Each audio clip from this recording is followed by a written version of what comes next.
Qual é que é o melhor treino para perder peso? Será que é cardio? Será que é treino de força? Os IDs, as aulas? Esta é sempre a dúvida que mais para. Ou será que os hidratos engordam, especialmente à noite? Será que à noite só podes comer uma sopinha e queijo e que não podes comer mais nada e que tens que cortar tudo aquilo que tu gostas para perder peso? Estes são alguns dos mitos que hoje nós vamos desmistificar e dizer-te a verdade.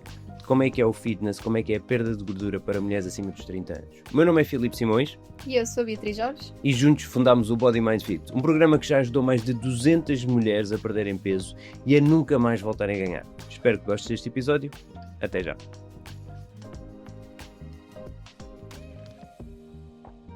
Portanto, há uma série de mitos, não é, que rondam aqui esta área, e alguns relacionados com o treino, outros com a nutrição.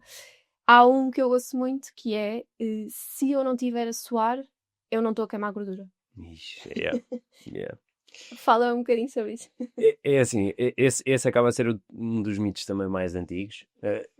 E a verdade é o que ainda muita gente também acredita. Mas eu não condeno, porque eu próprio também o fiz. Aliás, eu lembro-me perfeitamente na altura quando eu comecei o meu processo de querer perder peso, as coisas, tão parvas que eu fiz, que agora olhando para trás e pensar tipo, ei, o que é que eu fui fazer? Desde usar sweats no ginásio para suar mais, usar o carapuço, porque assim suava mais. Lembro-me de usar, por exemplo, película aderente na barriga para suar mais. Até cheguei a comprar uma coisa na internet que era um género mesmo, tipo, parecia um género de um corpete, mas aquilo era mesmo para suar mais. Sim. E depois eu ia para o ginásio e cardio só para suar mais, achava que aquilo queimava, não é? Pronto. E depois mais para a frente, quando de facto comecei a entender melhor como é que o nosso corpo funcionava, como é que queima, né? Como é que na realidade nós queimamos, aí eu percebi, ok, pronto, Filipe, estás a fazer tudo errado. Não é nada disto. E é muito simples, portanto, isto de facto é um mito, sim. Não é essa a forma como nós, não é por eu estar a suar mais que eu queimo mais gordura. E aliás, isso é muito fácil, quer dizer, por exemplo, nós agora estamos aqui neste estúdio fechados. Basta, por exemplo, eu começar a aumentar a temperatura e vamos começar a suar. Isso não significa que eu esteja a perder gordura. Não, significa apenas que é o meu corpo a tentar regular a minha temperatura. Exato. Ele vai então libertar água para tentar regular a temperatura do meu corpo.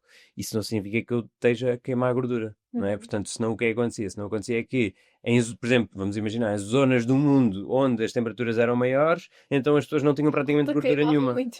Exato. Exato, então isso depois acaba por deixar de fazer sentido.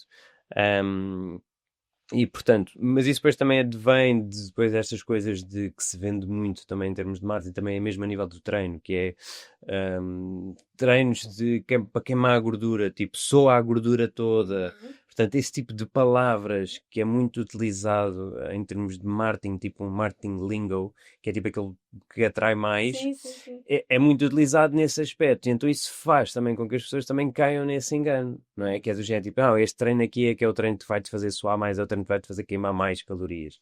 E na realidade isso não acontece. Portanto, se pusermos as duas pessoas lado a lado a treinarem, uma dentro de uma sala que está a temperatura máxima, a outra que está numa sala que está a uma temperatura tipo normal, a que está na temperatura máxima vai suar mais, não significa que queima mais calorias que a outra.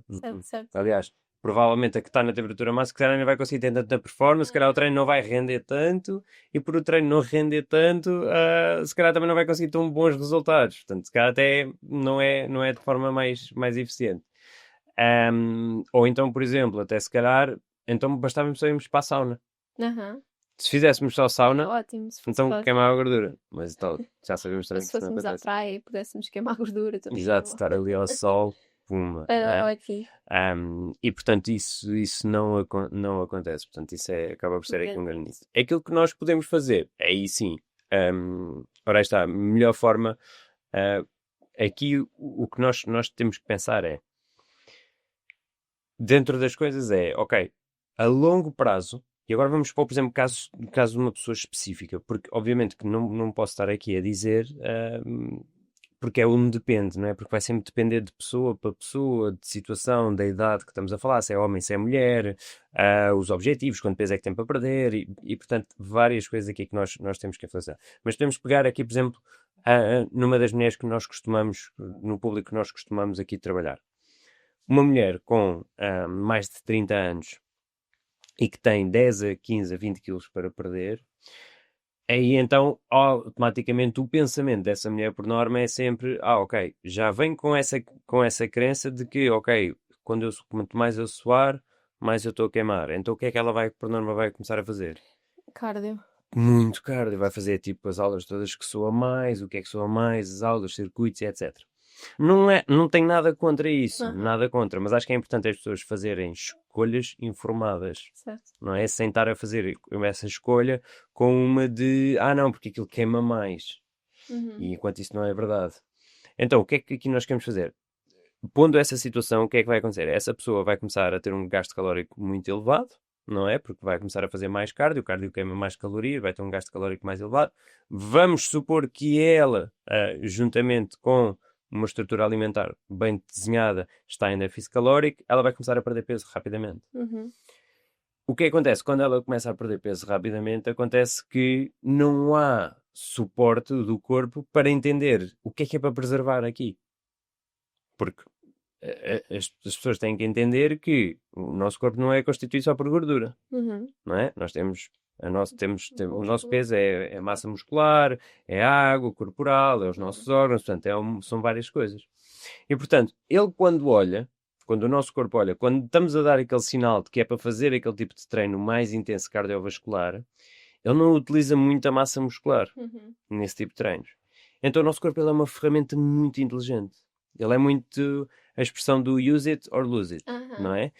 E o que acontece é, se nós não vamos utilizar a massa muscular naquele treino, e se estamos em déficit calórico, ele vai precisar de ir buscar energia a algum lado. Então ele vai buscar energia aonde? Não só à gordura, mas também à massa muscular. Por isso é que depois nós vemos muitos casos também de algumas mulheres que chegam até nós, que já perderam 10, 15 quilos inicialmente, mas ainda precisam de perder outros 10, 15, mas sentem-se completamente flácidas. Porquê? Porque não têm este suporte de massa muscular para conseguir suportar. E então, aqui nós temos que pensar, ok, então, não estou a dizer que há nada de errado com esse tipo de treinos. Mas cardio, sim. Não há, eu acho que é uma excelente ferramenta e nós devemos utilizar. Mas agora, se é a principal ferramenta para uma perda de peso sustentável, e atenção, de quando nós falamos em perda de peso sustentável, estamos a falar em perder esses 10, 15 quilos e manter. Certo. Okay? E olhar ao espelho e gostar da forma como eu me vejo, não é? Então, aí, o que eu recomendo é nós fazermos o treino de força como o treino prioritário, não é? E aí, Filipe, mas eu não gosto de ir para um ginásio. Ok, não há problema, podes fazer em casa. Não tem qualquer tipo de problema. Podemos fazer o treino de força em casa. Podemos começar só com o peso do corpo, só sentar e levantar só da cadeira. Depois fazemos só com uma perna. Depois podemos ir criando aqui várias coisas que vão fazendo com que aumente a nossa massa muscular. Não temos só que ir para o ginásio e levantar grandes cargas. Não, há um trabalho todo que é feito antes disso. Que as pessoas muitas vezes também se esquecem e pensam que é só quando pensam nisso, pensam só aqueles gorilas do ginásio, mesmo grande, acho que é isso. Não, há um trabalho de força também que é feito antes, também em casa, só com o peso do corpo, e podemos começar por aí. Claro. E então aqui, o que é fundamental é, então, temos este treino de força para quê? Para preservar a massa muscular, não é? Para preservar e até dar o sinal de aumentar a massa muscular. E isso vai fazer que quando esta pessoa começa a perder peso focado em perder gordura. Certo. Porque ela está a olhar para... Porque o que está a acontecer é, o que o corpo está a dizer, o sinal que estamos a dar ao corpo é, olha, atenção que eu quero que tu percas, vais estar em déficit calórico, mas eu preciso deste músculo. E como é que tu lhe dás esse sinal que tu precisas deste músculo? É fazer através de treino de força, porque quando tu estás a fazer treino de força, o músculo ele está a pensar assim, bem, calma, eu necessito deste músculo para o próximo treino, porque se ela me está a exigir desta forma, então eu vou necessitar. Então eu tenho que melhorar. Então ele vai preservar esta massa muscular. Então, assim, de uma forma mais simples, é isto que acontece. E isso vai fazer exatamente com que o nosso corpo consiga preservar essa massa muscular e até aumentar, enquanto estamos a perder gordura. Isto, obviamente, aliado às estratégias alimentares, que tu bem então sabes, de como criar um bom déficit calórico, não é? Claro, claro. Sim, até porque, como também estavas a dizer, ou seja, quando tu passas a mensagem ao corpo de, olha, eu quero trabalhar este músculo, eu não quero que tu o percas. Isso tanto pode ser feito através do treino, como, por exemplo, o facto de darmos mais proteína ao corpo, né? para ele saber, olha, eu estou-te a dar mais porque eu quero que tu utilizes isto juntamente com este treino e construas músculo, pronto, para lá está, evitar que quando haja perda de peso, haja perda de músculo.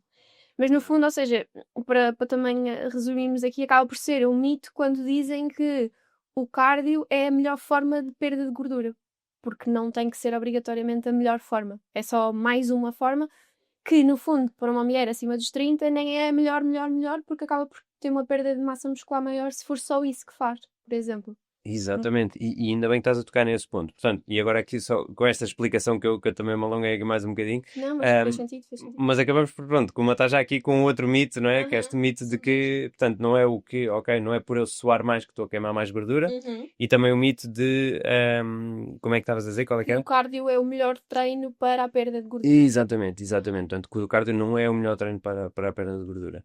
Porque é que é muito importante, especialmente então para a mulher, que é isso depois que eu ia dizer. Porque o que é que acontece? A mulher, depois dos 30 anos, começa a ter aqui perdas de massa muscular muito mais acentuadas do que o homem. Ok? E não só de massa muscular, também de densidade óssea. E aquilo depois vai começando a aumentar, depois nos 40 é mais, depois nos 50 ainda mais, e depois com a menopausa ainda é mais ainda. Então, o único treino que faz com que não aconteça esta perda de massa muscular é o treino de força. Porque é o único treino que estimula o crescimento de massa muscular. Não é? E que, por sua vez, também é o que mais ajuda na perda de densidade óssea.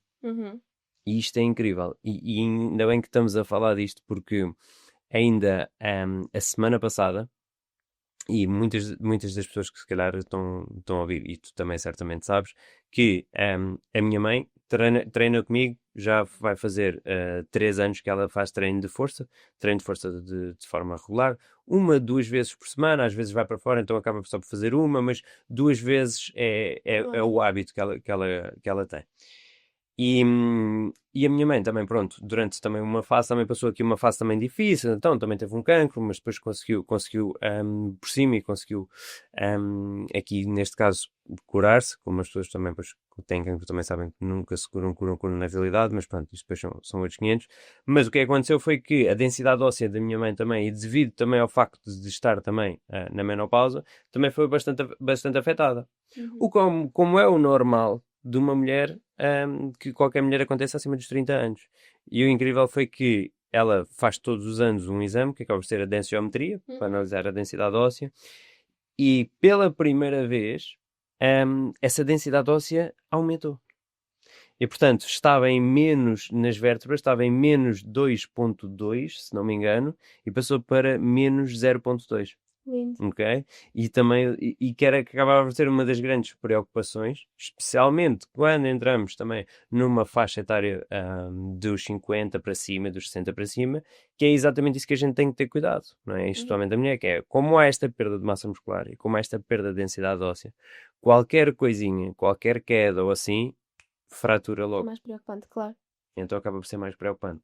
Mas pronto, só para deixar aqui esse parâmetro de que como é importante o treino de força, especialmente na mulher acima dos 30 anos, mesmo por isto, porque a mulher tem aqui, automaticamente começa logo aqui a perder massa muscular e densidade óssea a um ritmo muito mais acelerado. Sem dúvida, sem dúvida. E lá está, e é a qualidade de vida também que depois se ganha se conseguirmos manter essa massa muscular e essa densidade óssea. Pelo menos reduzir um bocadinho a diminuição que vai havendo com a idade, por exemplo. Sim, Exato.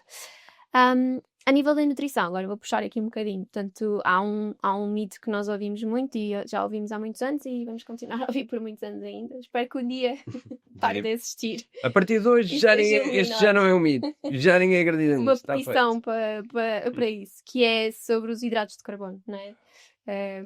Dizerem que os hidratos de carbono à noite, a partir das 6, engordam. E eu acho que é importante falarmos sobre isto e explicar muito bem que isto é um mito, não é? Porque, primeiro, aquilo que nos faz engordar é nós consumirmos mais calorias do que aquelas que estamos a gastar. Ponto final. E, portanto, isso é a base daquilo que me faz ou não engordar, não é? Se eu estou a gastar 1.700 e estiver a consumir 2.000, eu vou engordar. Portanto, não é por eu comer hidratos que eu engordo automaticamente. Porque eu até posso estar só a comer hidratos de carbono. Se eu estiver a gastar 1700 e a comer 1500, eu não vou engordar, até consigo emagrecer. Claro que eu não quero que comam só hidratos de carbono no vosso dia, porque há outras coisas que são importantes. Mas isto para explicar que é um mito muito grande, porque não há nenhum alimento ou nenhum grupo alimentar que consiga por si só nos fazer engordar. Muito menos com um horário específico, não é? Ou seja... Exato. Tudo do horário. Nós já falámos imensas vezes sobre isto, mas é porque eu lembro-me sempre daqueles vídeos a brincar com esta situação, em que estão os hidratos de carbono ali prontos na meta para que bata às 6 da tarde e eles comecem a ir a atacar. Vamos engordar esta pessoa, bora. Ou seja, estamos a falar desta forma porque realmente parece, né, leva a esta diversão falar desta forma porque parece estranho e não faz muito sentido, não é? Mas, desculpa-me, deixa-me só, porque eu acho que na cabeça de muitas pessoas faz sentido da seguinte forma, que eu acho que é este o pensamento que leva a muitas pessoas a acreditarem neste mito, que é do género. Ok, se a comida me dá energia, não é? Portanto, tudo aquilo que eu como dá-me energia, se eu não utilizar, é acumulado. Como eu acho que já pessoas têm esta ideia. Então, o que acontece é do género, tipo, ok, mas como eu à noite depois vou dormir, então eu não preciso disso. Então, se eu comer muito à noite, vai ser acumulado como gordura. Então tenho que cortar.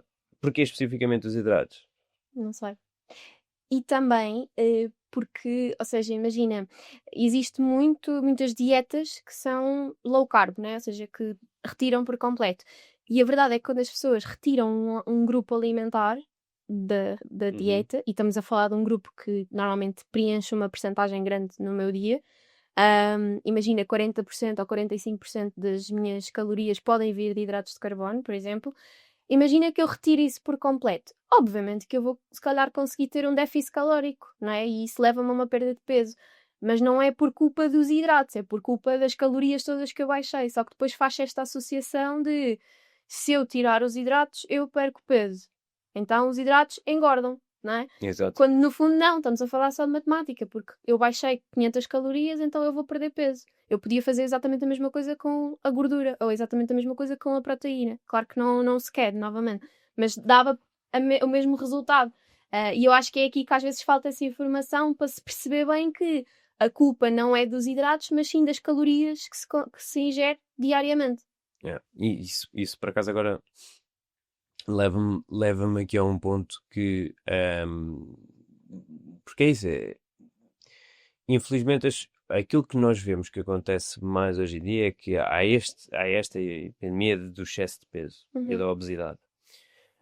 E isto só acontece, não é pelo açúcar, não é por isto, não é pelos hidratos, não é um compacto, não, é simplesmente que as pessoas estão a consumir mais calorias do que aquilo que gastam. Certo. E eu acho que é muito importante nós voltarmos aos basics, voltarmos à base, tipo, malta, oi, isto só está a acontecer porque estamos a consumir mais calorias do que o que gastamos, ok? E as pessoas não sabem sequer as calorias que gastam, não sabem as calorias que estão a consumir. Então porquê é que eu vou estar aqui a culpar os hidratos, ou a proteína, ou a gordura saturada, ou o alimento X, ou Y e Z, se eu nem sequer consigo saber a minha quantidade de calorias para saber se eu estou em déficit calórico ou em superávit, não é? Sem dúvida. E depois isso leva a criar opiniões sobre certos alimentos ou grupos que não fazem sentido. É a mesma coisa que o glúten, né? O glúten é o demónio também. Porque calhou que aquela pessoa que tirou o pão com glúten, tirou o pão e se calhar fez menos calorias e por isso conseguiu emagrecer. Exato. No fundo não foi o pão com glúten, não é? E fazem esta relação causa e efeito que não faz sentido de todo. E depois cria-se muito estas relações em relação a certos alimentos que não são benéficos nesse sentido, porque depois também estão a tirar coisas que não era preciso tirar. Então acho que é isso, acho que é informarmos desta forma para que consigam perceber, ok, eu estou a engordar não é porque eu comi o pão ou comi o arroz à noite, eu estou a engordar porque eu não estou a fazer as calorias que eu preciso para emagrecer ou para manter. E pronto. E isto leva-nos também ao outro mito, que é o facto de as pessoas acharem sempre que para perder peso têm que cortar aquilo que gostam de comer. Porque a única forma de eu perder peso é eu estar aqui em privação, restrição, sofrimento, passar fome. não comer um chocolate durante 6 meses. E no fundo, pronto, é um mito grande exatamente pela mesma razão, porque aquilo que me faz conseguir perder peso é o déficit calórico. Se eu conseguir arranjar uma alimentação, não é? Um regime alimentar, um plano, uma dieta, como quiserem chamar, em que eu consiga incluir alimentos que eu gosto e que consiga na mesma ter um déficit calórico, ótimo. Eu consigo perder peso comendo aquilo que gosto. E então não tem que ser assim preto no branco. Portanto, existe essa possibilidade. E também acho que é importante voltar a reforçar isso, né? Porque depois às vezes até faz o oposto, porque a pessoa, lá está, tem na cabeça que para perder peso tem que cortar certos alimentos, certos grupos e só comer arroz cozido, frango grelhado e brócolos cozidos. Isto é o que pode comer. E isso é uma coisa que se calhar consegue aguentar durante um tempo, mas não consegue viver assim para a vida. E então, se não consegue viver assim, não vai resultar a longo prazo. Se não vai resultar, o peso depois, se calhar, vai voltar, que é o que acontece muitas vezes. Ciclos de ioiôs. Exatamente, exatamente. E, portanto, é muito mais eficaz e sustentável arranjar aqui uma forma de me alimentar ou de se alimentarem em que conseguem incluir coisas que também gostam e tiram prazer. Porque isso sim vai permitir que elas consigam manter por muito mais tempo. Tenham esta aderência. Sem Não é? dúvida. E acaba por ser, não é? Portanto, um dos pilares, não é? Para esta evolução tem de ser a aderência. Uhum. Não é? Portanto, não adianta de nada a pessoa ter aqui o melhor plano alimentar ou a melhor estratégia do mundo se depois não o consegue aplicar, não é? Portanto, e eu acho que isso depois também não faz sentido nesse aspecto. E depois, obviamente, cria aqui as pessoas depois têm esta ideia que é isso, é que tem que ser mesmo tudo, senão não vale a pena, não é? Ou então a partir do momento em que se come um pouco, que se já estragou tudo. E então que já, pronto, já não vale a pena. Não, porque na realidade, e aquilo que é- e isso é importante as pessoas perceberem, porque as meninas que nos estão a ouvir do outro lado, por exemplo, se olharem para nós somos pessoas que ou vamos a um fast food, Uhum. ou comemos um sushi, ou vamos comer uma picanha, ou comemos uma bola de gelado, e está tudo bem. E Exato. está tudo bem. Nós incluímos isso também na nossa alimentação, nós não cortamos drasticamente. E depois as pessoas dizem, mas isso é porque podes. Não, não é porque pode, é simplesmente porque eu sei equilibrar as coisas, não tem nada a ver com o poder ou não poder, não é? Portanto, porque toda a gente, na realidade, toda a gente pode. Agora, a pessoa tem é que ter consciência das quantidades que está a fazer e da forma como o come. E isso passa, pois, tudo pela forma como a pessoa vê a alimentação, não é? E vê este tipo de situações, não é? Portanto, não tem a ver aqui com, esta pessoa pode ou isto tu não podes porque olha. Não, não tem a ver com isso. Tem a ver simplesmente é com a pessoa ter o conhecimento do outro lado, obviamente, depois daquilo, como estávamos a dizer, atingir e sabendo que, ok, está tudo bem em eu comer o meu chocolatinho a seguir à refeição, ou eu fazer uma refeição mais extravagante, onde eu como um bocado de sushi, depois como um gelado e está tudo bem. Pá, e no final das contas eu consigo perder peso na mesma. Uhum. Porquê? Porque eu consegui atingir o meu déficit calórico, então eu consigo manter aqui uma abordagem mais flexível, de mais equilíbrio. E isso permite-me a mim, ora está, como estavas a dizer, fazer isto para o resto da minha vida. Fazer isto de forma sustentável. Isto é tal e qual aquilo que acontece connosco. Exato, exato. É uma mudança não temporária, mas lá está, do estilo de vida mesmo e da forma como estavas a dizer que olhamos para a alimentação em si, sem dúvida. Metabolismo lento. Outro mito também, né? Dizem que muitas das vezes isso é a razão pela qual não conseguem perder peso. O que achas? O que é que eu acho? Muito honestamente. Não, a realidade é assim. E se nós vamos a ver a nível científico, a nível fisiológico, sim, o nosso metabolismo desacelera. Agora, o que na realidade acontece é que ele desacelera, mas ele não desacelera assim tanto quanto aquilo que as pessoas pensam que se justifica a pessoa ter engordado 10, 15 ou 20 quilos. O que é que nós vemos aqui? Nós vemos aqui é que o estilo de vida da pessoa é que começa a ser, para além de começar a ser cada vez mais sedentário, utiliza também a comida como recompensa, por ter um trabalho também mais estressante, e isto acaba por ser uma bola de neve que vai fazendo com que a pessoa vá acumulando o peso. E que muitas das vezes é mais fácil, por nós não conseguirmos ter aqui a capacidade de ver as coisas, porque na realidade é isto, e em tudo na vida, é sempre mais fácil nós apontarmos o dedo e dizer que a culpa não é minha e tiramos a responsabilidade de cima. Por mais que, ok, isto de facto isto acontece na mulher, eu acho que é importante nós não transmitirmos esta ideia porque na realidade não é assim tão significativo quanto as pessoas pensam. Mas acho que é importante nós não proclamarmos isto e não aceitarmos, porque, ok, nós podemos estar aqui os dois e ter bastante empatia, não é? E estarmos aqui a dizer os dois que, olha, de facto é diferente. No caso da mulher, o metabolismo desacelera e, portanto, é por causa disso que torna impossível perder peso. Não é? Nós podíamos ter, se calhar, essa empatia, mas isso não é aquilo que neste momento as pessoas precisam. Sim, mas e porque também, ou seja, nós conseguimos ter empatia com a dificuldade que se tem. Sim. Mas não deixa de ser, ou seja, não é a razão única pela qual não conseguem fazer. Ou seja, é como se nós. Eu acho que existe essa empatia e temos que ter essa empatia ao perceber que é mais difícil, mas não impossível. Sim, não é impossível, exatamente. Eu há bocado disse impossível, mas era difícil, era difícil. Mas eu acho que é tal situação, ok, mas é importante porque eu tenho de dizer às pessoas para elas começarem a tomar posse e começarem a ter este empoderamento sobre aquilo que eu sou capaz de fazer. Certo. Porque senão, se dizemos só isso, a pessoa acaba tipo, ok, cruza os braços, então já não há solução. E o que é que nós vemos é que, na realidade, isso acaba por ser uma porcentagem pequena, mas que depois nós vemos é que há aqui um bolo em que a pessoa se justifica muitas coisas só por causa disso. E é pouco na realidade.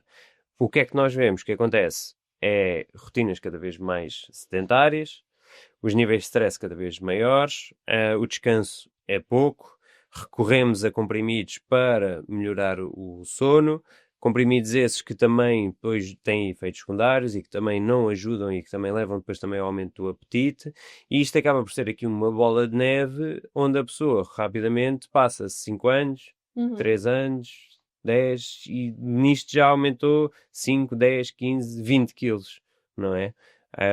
Porquê? Porque está embebida nestes hábitos que de facto não ajudam a. Então é muito importante nós, e é esse um dos nossos compromissos no Body Mind Fit, em ter empatia, ter compaixão, obviamente, mas também sermos exatamente a voz por trás e que diz, olha, cientificamente isto está a acontecer e é este o caminho que tens que seguir, porque é exatamente isto que está a acontecer. E mostrar à pessoa que, olha, isto é que é a verdade. Olha como não estás a dar praticamente passos nenhuns.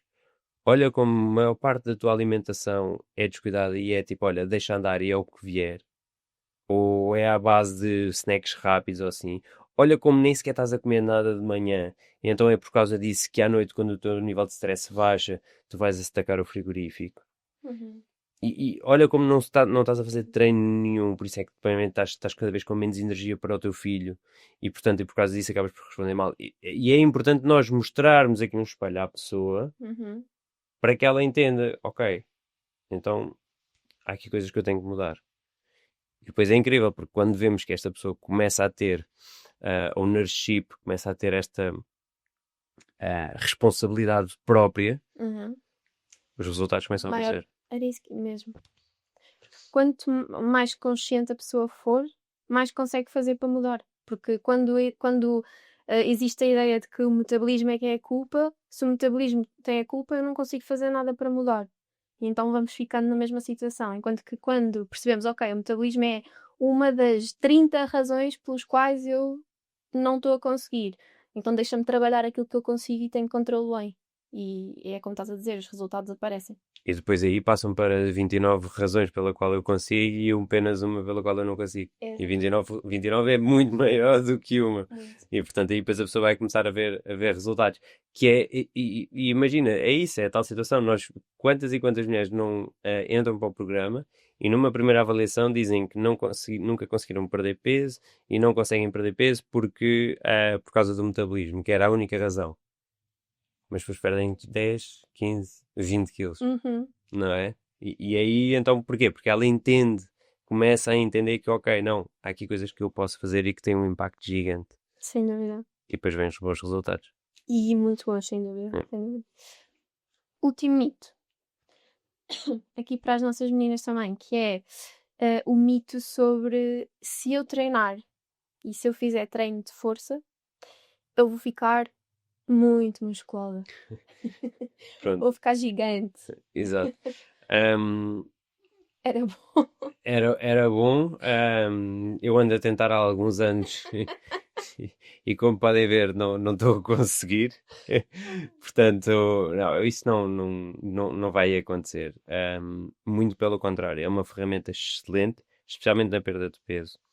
Para além de nós conseguirmos evitar esta flacidez, vamos também conseguir aqui, de certa forma, acelerar aqui o nosso metabolismo. Porquê? Porque tendo também mais massa muscular, nós conseguimos também queimar mais calorias, conseguimos também fazer com que o nosso corpo também trabalhe nesse aspecto, ok? Trabalhe para o crescimento de massa muscular e não para o acumulado de gordura.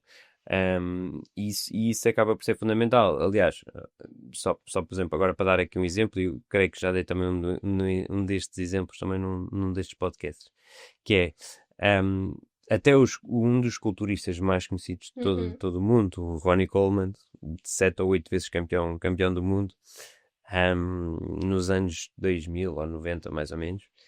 Estamos a falar de um indivíduo com uma genética brutal, de uma alimentação 100% e um treino que praticamente ninguém... Sim. Exatamente, era a vida dele, vivia para aquilo. E também com ajuda farmacêutica, não é? Que é importante também dizer, não é? Era só brócolis. Exato, não era só brócolis, ok? Portanto, também há aqui muita coisa extra. E ele reportou que num bom ano ele conseguia acumular 4 a 5 kg de massa muscular. 4 a 5 kg de massa muscular, ok? E portanto, a verdade é que muitas mulheres estão preocupadas em pegarem uns pezinhos em 2 ou 3 vezes por semana e de repente ficarem a parecer homens. Isso não vai acontecer, especialmente porque a mulher também acaba por ter níveis de testosterona mais baixa e isso acaba por também não conseguirem produzir tanto massa muscular como um homem consegue. Portanto, acaba por ser aqui um grande mito. Muito pelo contrário, até ajuda na nossa silhueta, não é? Exatamente, exatamente, porque e o treino de força é incrível, porque nós conseguimos esculpir o corpo da forma como nós queremos. Se eu olho ao espelho e digo, olha, esta zona do meu corpo eu queria trabalhar aqui um bocadinho mais, queria tonificar aqui mais um bocadinho esta parte, então eu consigo, então através de um plano de treino estruturado com uma boa periodização, conseguimos então fazer com que, ok, vamos trabalhar mais esta zona do corpo, menos esta zona e trabalhar mais isto e vamos conseguir fazer a silhueta da forma como nós também queremos e conseguimos esculpir o corpo da forma como nós queremos e isso acaba por ser uma das coisas mais bonitas do treino de força. Muito obrigado por estares desse lado, espero que tenhas gostado deste episódio. Nós não fazemos qualquer tipo de anúncios e portanto se gostas deste tipo de conteúdo e queres nos ajudar também a chegar a mais pessoas, partilha com uma amiga. Muito obrigado por estares desse lado, até o próximo episódio.